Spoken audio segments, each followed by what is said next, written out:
kemuliaan, kehormatan, kejayaan bagi Tuhan Yesus, Raja, Tuhan dan Juru Selamat manusia. Kami umat-Mu, Jemaat GPDI Karangkemiri, terima kasih Tuhan.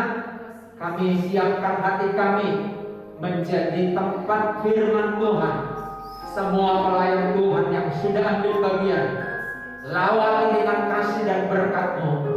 Urapan-Mu menyertai, teguhkan setiap pelayanan mereka menjadi pelayanan yang mempermuliakan Tuhan. Kami siap menerima firman-Mu di dalam nama Tuhan Yesus Kristus. Haleluya. Amin. Silahkan duduk. Saya mengajak kita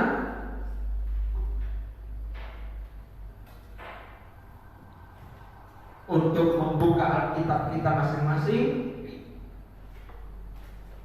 di dalam Roma. Dalam Roma pasal 1 ayat 16 sampai dengan 17. Surat Paulus kepada jemaat di Roma pasal 1 ayat 16 sampai dengan ayat 17. Demikian firman Tuhan. Injil itu kekuatan Allah, judul perikopnya. Sebab aku mempunyai keyakinan yang kokoh dalam Injil, karena Injil adalah kekuatan Allah yang menyelamatkan setiap orang yang percaya. Pertama-tama orang Yahudi, tetapi juga orang Yunani.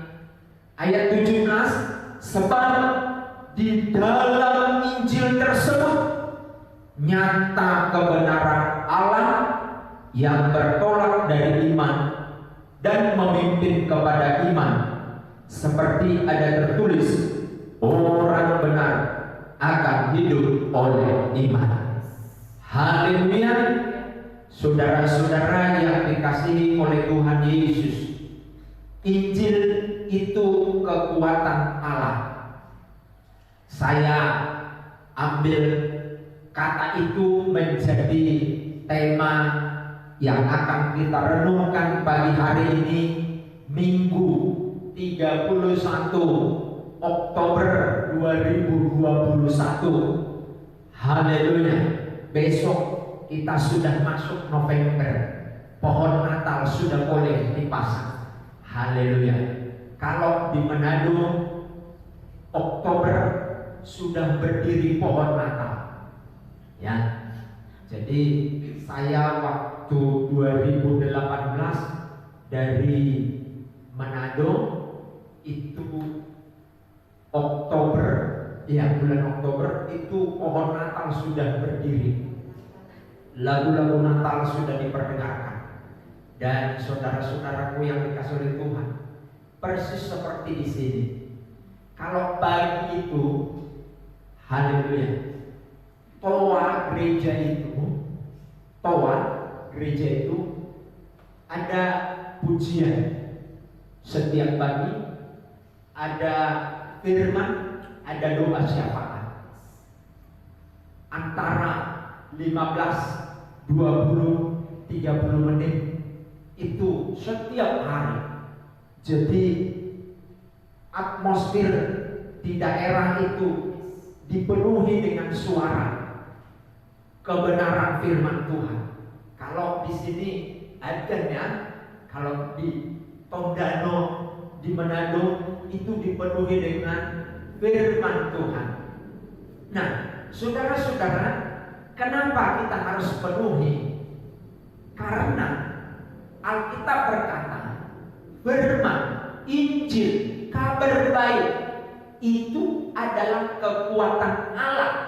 Perhatikan, Injil atau bahasa lainnya disebutkan berita baik, kabar baik itu adalah kekuatan Allah. Jadi boleh kita mengerti begini, berita yang baik, berita yang datang kita dengar baik itu menghibur, betul kan? Betul. berita yang melemahkan itu sangat membuat kita takut. Itu adalah mempengaruhi. Berita yang kita dengar masuk ke telinga kita, direkam oleh otak kita. Lalu, haleluya, setelah direkam, maka otak mengirim ke semua organ tubuh. Organ-organ tubuh menerimanya, yaitu kita kalau terima berita baik, maka berita itu menjadikan kita kuat. Tapi kalau kita dengar berita yang jelek, maka berita itu membuat kita lemah. Contoh, begitu kita dengar berita dari kampung, ada sebuah berita duka, kita langsung lemas. Dan apalagi orang tua kita. Kita dengar berita sukacita, adikmu sudah wisuda, kita langsung sukacita tuh. Haleluya. Kemarin Sabtu malam Minggu, Sabtu malam Sabtu, saya ditelepon oleh Bapak Imam masuk rumah sakit Margono, gejala stroke katanya dokter. Jadi dia ada masih di Margono saat ini, terbaring. Kasihan. Ketika saya dengar berita itu, hati saya langsung, rasa lemas badan ini. Karena apa? Katanya gejala stroke ringan. Walaupun gejala stroke berarti ada penyempitan pembuluh darah. Kalau penyempitan pembuluh darah berarti ada sesuatu yang tidak beres. Jadi berita yang saya mau garis bawahi, berita mempengaruhi hidup seseorang. Maka jangan suka dengar berita-berita yang tidak membangun. Jangan suka dengar berita-berita yang melemahkan. Kita tidak bisa larang berita-berita yang melemahkan datang. Kita tidak bisa buka mulutnya orang. Tapi yang bisa kita lakukan adalah kita menutup telinga kita, menutup hati kita kepada berita-berita yang melemahkan. Dan sebaliknya membuka hati kita selebar-lebarnya, telinga kita yang tidak lebar, karena telinga sudah segitu, ya. Kita pertajam telinga kita kepada berita-berita yang membangun. Jadi ada keputusan di tangan kita. Kalau mau sehat, dengarlah berita-berita yang baik. Kalau mau panjang umur, dengarlah berita-berita yang baik. Tapi kalau mau singkat umurnya, dengar aja berita-berita yang jelek. Itu pasti saya bisa jamin langsung. Haleluya. Nah, Injil, berita baik, itu kekuatan, powernya Tuhan. Haleluya. Nah, kekuatan untuk apa? Yang pertama, untuk meyakinkan kita bahwa Tuhan tidak pernah tinggalkan kita. Dikatakan begini kan, Injil, sebab aku mempunyai keyakinan yang kokoh dalam Injil. Jadi Paulus mau sampaikan, mau proklamirkan imannya kepada jemaat di GPDI Karangkomiring. Haleluya. Bahwa Injil itu, aku mempunyai keyakinan yang kokoh di dalam Injil itu. Sudah sejauh mana kokohnya hati kita percaya kepada berita baik itu. Sekarang orang tidak bisa membedakan berita yang sebenar-benarnya dan berita yang dibenar-benarkan. Perhatikan ya, berita yang sebenar-benarnya ini adalah berita yang fakta. Tapi kalau berita yang dibenar-benarkan, artinya kesalahan digiring menjadi sebuah berita biasa. Akhirnya orang terbiasa dan disebutlah itu sebuah kebenaran. Ini yang saya katakan, berita yang dibenar-benarkan. Ada banyak seperti ini, sehingga orang tidak bisa lagi melihat mana berita yang objektif, mana berita yang palsu. Karena apa? Karena semua mirip. Nah, dengan cara apa kita bisa membedakan ini berita palsu, berita yang mirip, berita yang imitasi dengan yang asli? Ya dengan berita Injil. Kita mempunyai keyakinan yang kokoh, dan firman itu, Injil itulah di dalam hati kita menyatakan, ini loh berita yang baik. Haleluya. Ini loh berita yang baik. Jadi saya mau katakan begini jemaat Tuhan, usahakanlah kita yang sudah dengar firman Tuhan ini memberitakan hal-hal yang baik. Sekali lagi, usahakanlah kita jemaat Tuhan GPDI Philadelphia Karangkomiring memberitakan hal-hal yang baik, supaya kita memberi panjang umur kepada orang. Haleluya. Jadi sehingga berita-berita yang dibaikkan, yang dibenar-benarkan tadi, orang bisa deteksi karena dia punya kekuatan Allah di dalam rohnya, yaitu Injil itu. Injil adalah kekuatan Allah.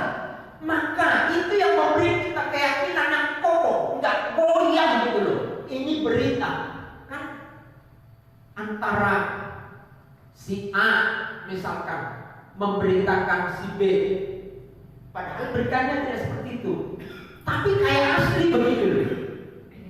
Nah, Injil itulah yang memberikan kita keyakinan yang kokoh bahwa berita yang disampaikan adalah berita palsu.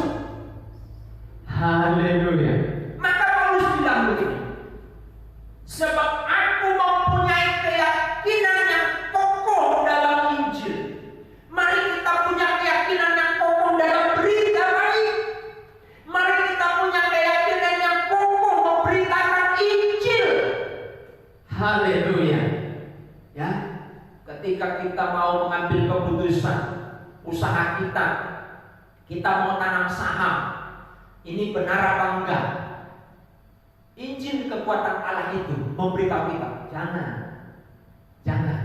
karena keyakinannya kokoh di sini. Oh, ini penipu, jangan. Haleluya. Tahun berapa ini? Ada jemaat di sini 125 juta tertipu uang. Karena apa? Karena dia tidak bisa membedakan ini dari roh Allah atau dari roh penipu. Akhirnya tertipu. Ini yang pertama ya. Injil itu kekuatan Allah untuk memberi apa? Memberi kita keyakinan yang kokoh. Ini loh berita benar. Yang ini palsu. Haleluya. Ini loh, kita investasi di sini, walaupun kecil mungkin hasilnya, di sini besar. Tapi karena Injil itu kekuatan Allah memberi kita keyakinan yang kokoh. Ini loh, jangan yang besar. Haleluya. Saudara tahu, analisa kita jalan juga. Hasil yang besar penuh dengan risiko. Itu bisnis. Haleluya. Tapi yang jalan apa adanya itu kecil risiko. Haleluya. Tapi netes gitu. Banyak orang terobsesi melihat hasil yang besar ini. Begitu dia dapat hasil yang besar, besoknya dia habis semua. Jadi Injil itulah keyakinan kita bahwa ini yang benar, ini yang tidak benar. Haleluya. Yang kedua, Injil kekuatan Allah memberikan keselamatan. Karena Injil adalah kekuatan Allah yang menyelamatkan setiap orang yang percaya. Yang percaya loh, ya. Pertama-tama orang Yahudi, tetapi juga orang Yunani. Yang pertama tadi, Injil kekuatan Allah memberikan keyakinan yang kokoh. Yang kedua, Injil itu memberikan keselamatan ke semua golongan. Perhatikan. Jadi gini, Injil itu tersedia bukan serta-merta dia langsung buat manusia itu seperti robot selamat. Tidak. Tapi ada kata yang percaya. Maka kita menerima 3 credo, yaitu oleh karena anugerah seseorang diselamatkan, oleh karena iman atau percaya, dan oleh karena Alkitab itu percaya. Jadi keselamatan ada, anugerah, Injil ada, tapi itu harus dipercayai dengan iman. Haleluya, mengerti ya? Lewat Alkitab memberitahukannya. Jadi 3 hal itu, 3 credo itu nggak bisa diputar-putar, nggak bisa 1 atau 2. Haleluya. Jadi seperti ajaran-ajaran yang berkata begini, dosa kita sudah diampuni oleh Tuhan. Dosa yang dulu nenek moyang kita lakukan, dosa sekarang, betul sampai di situ. Dosa dulu diampuni oleh Tuhan, sekarang diampuni. Tapi ada pengajaran, dosa yang belum kita lakukan sudah diampuni. Enak sekali. Ya? Loh, ini sudah kita bikin aja dosa semua, udah diampuni kok. Ya? Jadi harus hati-hati. Nah, maka dari itu credo iman Kristen itu adalah oleh karena anugerah kita diselamatkan, oleh karena iman kita diselamatkan, kita beriman kepada anugerah itu kan, dan oleh karena Alkitab. Maka orang percaya harus baca Alkitab. Haleluya. Jadi nggak berhenti oleh karena anugerah, oleh karena iman, lalu udah nggak usah baca Alkitab. Tidak. Di Alkitab lah nanti kita bertemu dengan namanya pertumbuhan rohani. Jadi selama mata kita masih bisa baca Alkitab, baca. Haleluya. Ya. Kristen kredonya oleh karena anugerah, oleh karena iman, dan oleh karena baca Alkitab. Nah, saudara-saudara, jadi Injil itu kekuatan Allah untuk menyelamatkan. Menyelamatkan siapa? Menyelamatkan semua golongan. Oke, semua golongan. Tapi apa begitu saja diselamatkan? Dikasih Tuhan gratis. Betul, dikasih. Tapi gratis itu perlu diambil. Contoh nih saya gambarkan. Musim kemarau, PDAM datang. Haleluya. Tangki PDAM datang.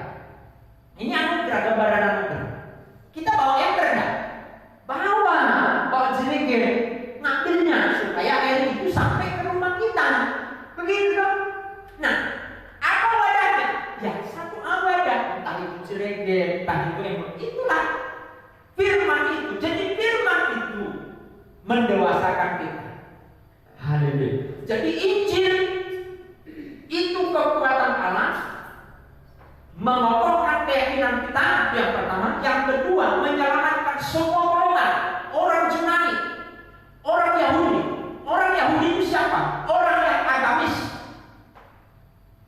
Orang Yunani itu siapa? Orang yang pakai logika. Jadi semua dipakai dengan logika. 5 roti 2 ikan, gak percaya dia. 5 tambah 2 sama dengan 5.000. Oh, gak percaya orang Yunani. Hasilnya 7. Itu orang Yunani.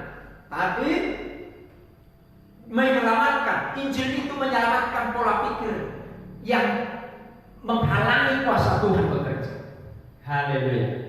Yang ketiga, Injil itu kekuatan Allah memberitakan kebenaran Allah. Perhatikan, kebenaran Allah dikatakan begini, ayat 17. Sebab di dalamnya, di dalam Injil itu nyata kebenaran Allah yang bertolak dari iman dan memimpin kepada iman, seperti ada tertulis, orang benar akan hidup oleh iman. Ini yang ketiga. Injil memberitahu kita kebenaran Allah. Haleluya. Tadinya kita tidak tahu kebenaran, sekarang kita tahu kebenaran. Saya contohkan begini. Saya dulu tidak tahu. Saya sudah Kristen dari dulu, tapi saya tidak tahu kebenaran Allah tentang Tritunggal. Baru setelah saya baca Injil, baru saya mengerti. Oh, Tritunggal. Kan banyak orang berkata di luar sana, iman Kristen itu menyembah 3 Tuhan. Bukan. Iman Kristen menyembah 1 Tuhan. Saya contohkan Tuhan ini. Manusia itu ada tubuhnya, ada jiwanya, ada rohnya. Bisa tidak disebutkan manusia itu hanya tubuh? Tidak bisa. Tuhan juga begitu. Bapa, Anak, dan Roh, satu mereka. Dalam penciptaan mereka bersama-sama. Tapi yang lebih berperan di dalam penciptaan adalah Allah Bapa. Yesus dan Roh ada di sana. Maka melayang-layanglah Roh Allah. Yesus buktikan bahwa dia ada di dalam penciptaan. Pada mulanya Yohanes 1 adalah Allah. Dan dijadikan oleh firman itu. Haleluya. Jadi saya dulu nggak tahu ini. Injil memberitahu saya kebenaran Allah ini, bahwa Tuhan kita bukan 3, 1 seperti manusia. Ada tubuhnya, ada jiwanya. Ibu Siporo kalau menyeberang ada perhitungan lirik kiri, lirik kanan, itu jiwa. Ada enggak kendaraan? Ada enggak? Jiwa yang jalan. Tapi kalau sedang melangkah, tubuhnya yang bergerak. Ketika melangkah, tubuhnya bergerak. Rohnya dan jiwanya ada enggak? Ada. Sama seperti itu Tuhan. Satu Allah kita. Penonton YouTube channel, saya mau sampaikan bahwa iman Kristen menyembah 1 Allah, bukan 3. Seperti manusia, ada roh manusia, ada tubuh manusia, ada jiwa manusia. Jadi 1 namanya manusia. Allah pun seperti itu. Ketika saya melangkah, tubuh saya lah yang bergerak. Jiwa dan roh saya nggak hadir. Tapi yang lebih berperan ketika saya melangkah, tubuh saya. Ketika saya belajar, yang berperan apa? Jiwa saya, pikiran, perasaan, kehendak saya, otak saya ini. Tubuh dan roh saya nggak ada. Ketika saya berdoa, menyembah Tuhan, apa yang berperan? Roh saya. Tubuh nggak ada, jiwa nggak ada. Kita menyembah di sini ada tubuhnya, ada jiwanya.